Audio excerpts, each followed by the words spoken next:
Ya, Assalamualaikum warahmatullahi wabarakatuh. Perkenalkan, nama saya Monica Putri dari kelompok 2. Nah, di sini kami akan mempresentasikan mengenai bab 2, yaitu identifikasi anak berkebutuhan khusus. Nah, di sini saya akan memaparkan materi mengenai aspek-aspek identifikasi.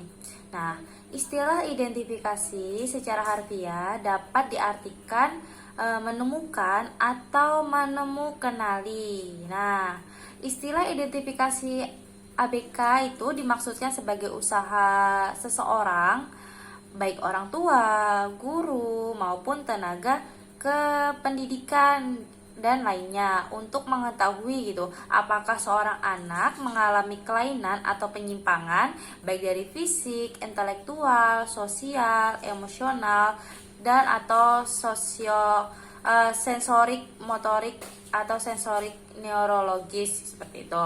Nah, dalam pertumbuhan atau perkembangannya dibandingkan dengan anak-anak lain seusianya atau anak-anak normal. Nah, setelah dilakukan identifikasi, dapat diketahui kondisi seseorang, apakah pertumbuhan dan perkembangan mengalami kelainan atau penyimpangan atau tidak. Nah, apabila mengalami kelainan atau penyimpangan, dapat diketahui pula apakah anak itu tergolong tunanetra, tunarungu, tunagrahita, tunadaksa, tunalaras, anak yang mengalami kesulitan belajar spesifik, anak lamban belajar, anak autis, anak cerdas istimewa, terus dan berbakat istimewa, dan anak ADHD atau gangguan perhatian dan hiperaktif. Nah, kegiatan identifikasi itu sifatnya masih sederhana dan tujuannya lebih ditekankan pada menemukan secara kasar apakah seorang anak itu tergolong ABK atau bukan. Nah, maka biasanya identifikasi dapat dilakukan oleh orang-orang yang dekat atau sering berhubungan atau bergaul dengan anak tersebut. Nah, contohnya tuh seperti orang tua. Jelas ya, orang tua karena selalu bersama dengan anak-anaknya yang mengasuh, yang merawat dan membimbing. Jelas itu orang tua. Bisa juga dari pengasuhnya apabila orang tua menitipkan anaknya kepada pengasuh. Terus abis itu ada guru yang mengajar di sekolah tiap hari, dan pihak lain yang terkait atau terikat atau sering bersama dengannya Adapun langkah selanjutnya dapat dilakukan screening khusus secara lebih mendalam yang sering disebut asesmen, yang apabila diperlukan dapat dilakukan oleh tenaga profesional seperti dokter, psikolog, neurolog, ortopedagog, terapis, dan lain-lain. Nah, selanjutnya ada tujuan identifikasi. Nah, secara umum tujuan identifikasi adalah untuk menghimpun informasi apakah seorang anak itu mengalami kelainan atau penyimpangan baik dari fisik, intelektual, sosial, dan emosional. Nah, mengalami kelainan atau penyimpangan tentunya jika dibandingkan dengan anak lain yang sebaya dengannya Misalnya anak yang berumur 2 tahun biasanya sudah bisa berjalan namun ternyata anak kita atau beberapa anak tidak bisa berjalan, atau dia hanya bisa tidur terlentang tidak sensorik motoriknya itu tidak bekerja Nah, kita perlu tahu perkembangan anak itu seperti apa, sehingga kita bisa tahu kira-kira anak ini berkembang secara normal atau memiliki penyimpangan seperti itu. Nah, selain itu juga hasil dari identifikasi akan dilanjutkan dengan asesmen, yang hasilnya akan dijadikan dasar untuk penyusunan program pembelajaran sesuai dengan kemampuan dan ketidakmampuannya Dalam penyelenggaraan pendidikan inklusif, kegiatan identifikasi anak berkebutuhan khusus dilakukan untuk 5 keperluan. Nah, yaitu penjaringan atau screening, pengalih tanganan atau referral, klasifikasi, perencanaan pembelajaran, dan pemantauan kemajuan belajar. Nah, untuk lebih spesifiknya selanjutnya akan diteruskan kepada teman saya gitu ya, kepada Antresya Duma. Dipersilakan. Assalamualaikum warahmatullahi wabarakatuh. Perkenalkan, nama saya Antresya Duma Juliandari, NIM 1909526 dari kelas 3 CPG SD. Saya di sini akan mempresentasikan dari kelompok 2 tentang tujuan identifikasi dengan 5 kebutuhannya dan sasaran identifikasi. Yang pertama saya akan menjelaskan tentang kegiatan identifikasi anak berkebutuhan khusus dilakukan untuk 5 keperluan. Yang pertama, penjaringan atau screening. Penjaringan atau screening contohnya alat identifikasi terlampir. Pada tahap ini, identifikasi berfungsi menandai anak-anak yang mana menunjukkan gejala-gejala tertentu. Kemudian menyimpulkan anak-anak mana yang kelainan atau menyimpang tertentu sehingga tergolong anak kebutuhan khusus. Dengan alat identifikasi ini, guru, orang tua maupun tenaga profesional terkait dapat melakukan kegiatan penjaringan secara baik dan hasil yang digunakan untuk bahan penanganannya lebih lanjut. Kemudian yang kedua, penglihat tanganan atau referral. Berdasarkan gejala-gejala yang ditemukan pada tahap penjaringan. Selanjutnya anak-anak dikelompokkan menjadi 2 kelompok. Yang pertama, ada anak yang perlu dirujuk ke ahli lain atau tenaga profesional dan dapat langsung ditangani sendiri oleh guru dalam bentuk layanan pembelajaran yang sesuai. Yang kedua, ada anak yang perlu dikonsultasikan ke ahli lain tertentu, ke ahli lain tertentu terlebih dahulu atau referral seperti psikolog, dokter, ortopedagog, atau ahli pendidikan khusus dan terapis, kemudian ditangani oleh guru. Yang ketiga, klasifikasi.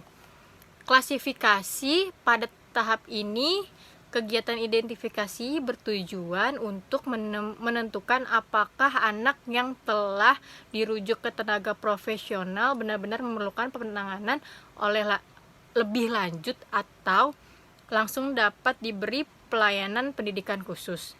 Apabila pemeriksaan tenaga profesional ditemukan masalah yang perlu menangani lebih lanjut, misalnya pengobatan, terapi, latihan-latihan khusus, dan sebagainya.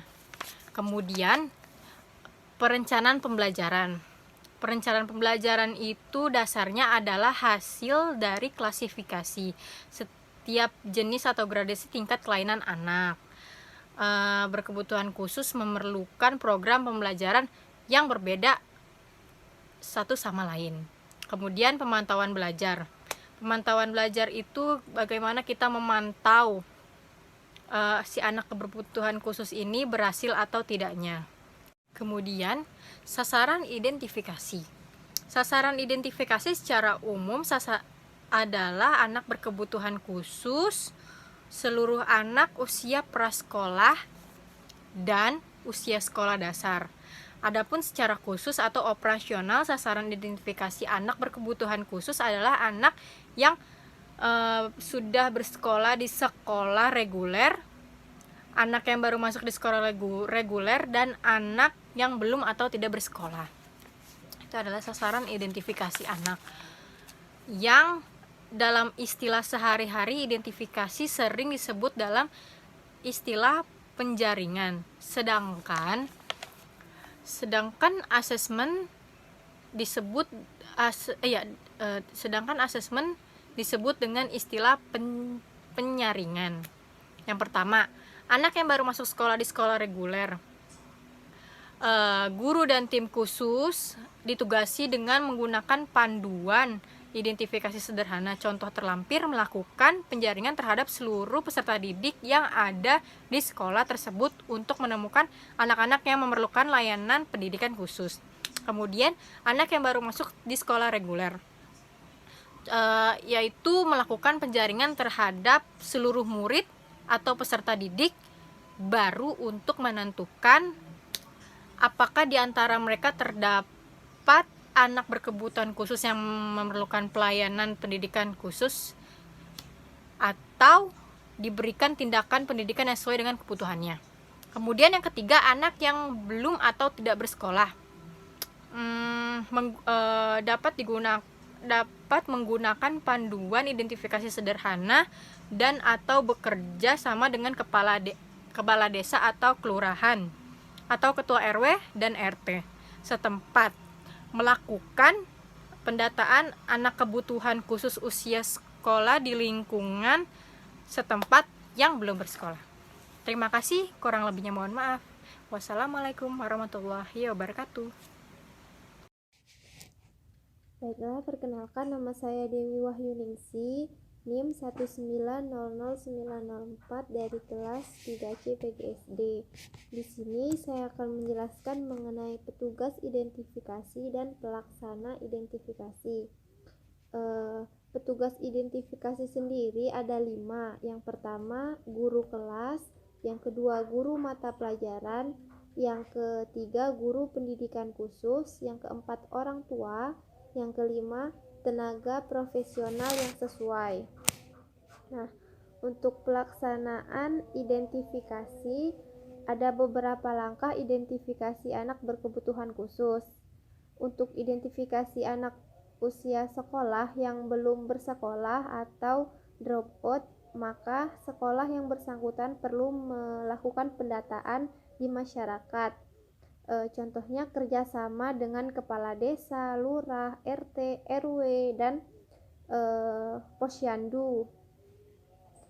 Jika pendataan tersebut ditemukan ada beberapa anak yang memiliki berkebutuhan khusus, maka proses berikutnya dapat dilakukan perbincangan dengan orang tua, komite sekolah maupun perangkat desa setempat untuk mendapatkan tindak lanjutnya. Identifikasi bagi anak-anak yang sudah masuk dan menjadi siswa di sekolah dilakukan dengan langkah-langkah sebagai berikut. Yang pertama, menghimpun data anak. Pada tahap ini, guru menghimpun data kondisi siswa di kelas berdasarkan gejala yang nampak atau yang timbul pada anak tersebut.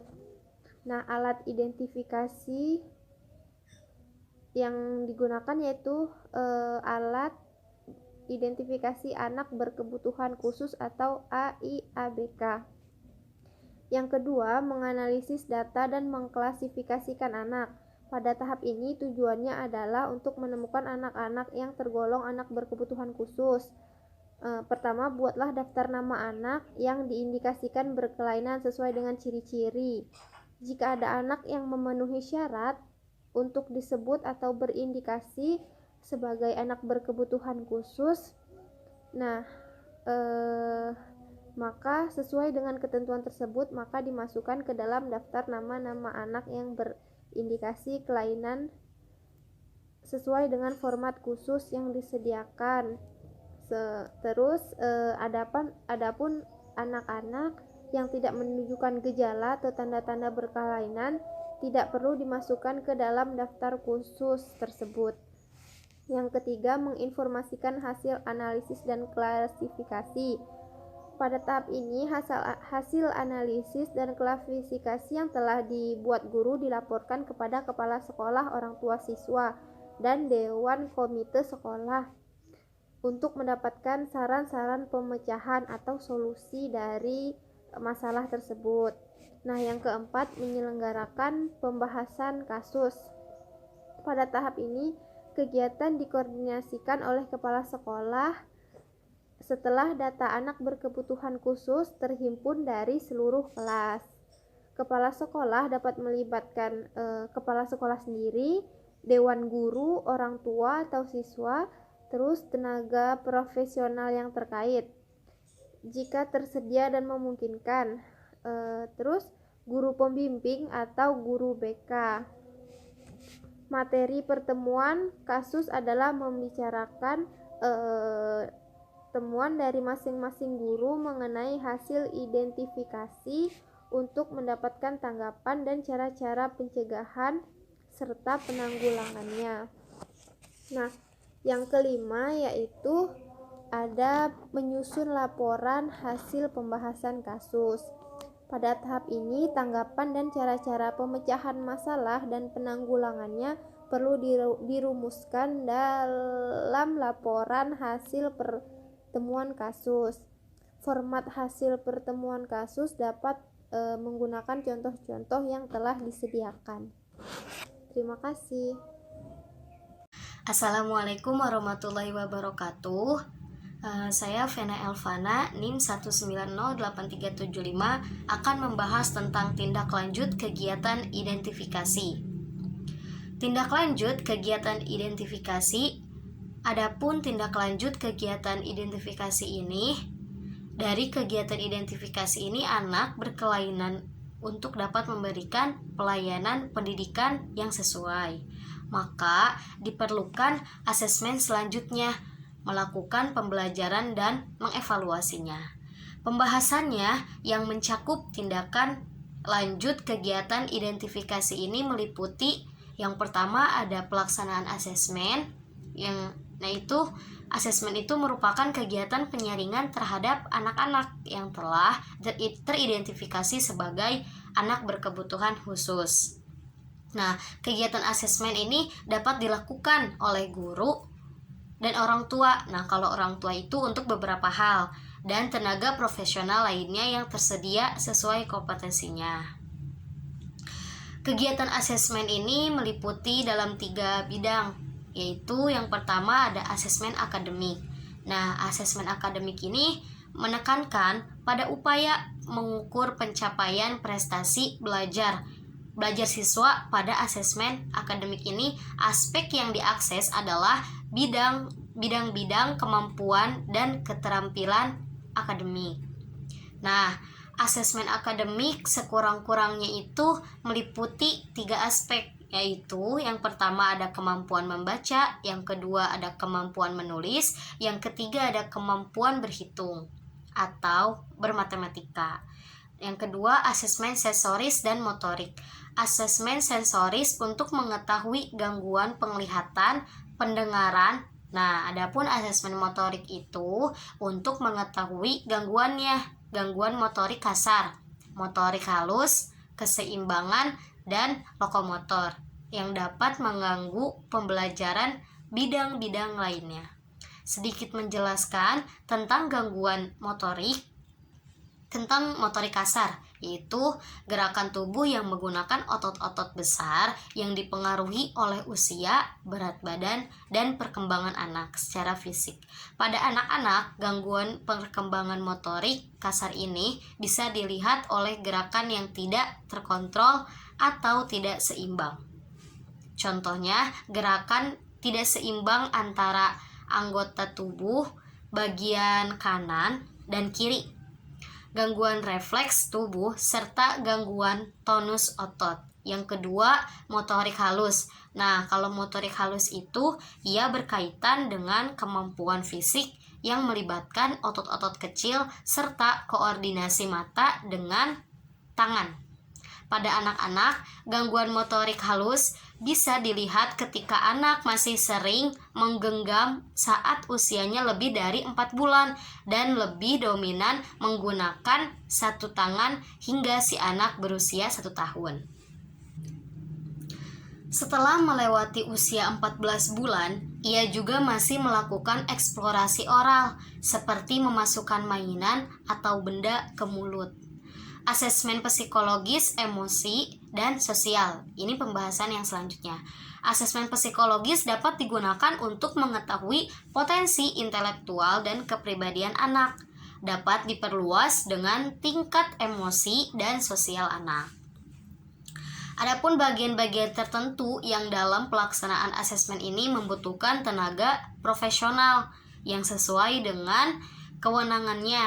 Nah, di sini guru dapat membantu dan memfasilitasi terselenggaranya asesmen tersebut sesuai dengan kemampuan orang tua dan sekolah. Baik, pembahasan selanjutnya yaitu yang kedua. Ya, yang kedua itu ada perencanaan pembelajaran. Pada tahap ini kegiatan yang dilakukan yaitu menganalisis hasil asesmen untuk kemudian dideskripsikan. Selanjutnya ditentukan penempatan untuk selanjutnya. Yang ketiga, dibuatkan program pembelajaran berdasarkan hasil asesmen. Nah, langkah selanjutnya menganalisis kurikulum. Dengan menganalisis kurikulum ini, maka kita dapat memilih bidang studi yang perlu ada penyesuaian hasil analisis kurikulum ini. Kemudian diselaraskan dengan program hasil asesmen sehingga tersusun sebuah program yang utuh yang berupa program pembelajaran individual atau PPI. Nah, PPI ini program pembelajaran yang didasarkan pada kebutuhan setiap siswa, berpusat pada siswa dan bekerja pula dengan siswa. PPI ini siswa yang mengendalikannya diri sendiri, program dan bukan program yang mengendalikan siswa. Karena siswa yang akan dibelajarkan sehingga kebutuhan perkembangannya dan minat siswa menjadi orientasi dalam mempertimbangkan penyusunan programnya. PPI ini bertujuan menyelaraskan antara kebutuhan siswa dan perkembangan belajar siswa dalam upaya mengembangkan potensi siswa secara optimal. Penyusunan PPI dilakukan dalam sebuah tim yang sekurang-kurangnya terdiri dari yang pertama ada guru kelas dan mata pelajarannya, yang kedua ada kepala sekolah, yang ketiga ada orang tua atau wali, serta guru pembimbing khusus pertemuan. Perlu dilakukan untuk menentukan kegiatan yang sesuai dengan anak, serta penentuan tugas dan tanggung jawab. Nah, serta tugas dan tanggung jawab pelaksanaan kegiatan tersebut. Terima kasih, cukup sekian dari materi saya. Wassalamualaikum warahmatullahi wabarakatuh.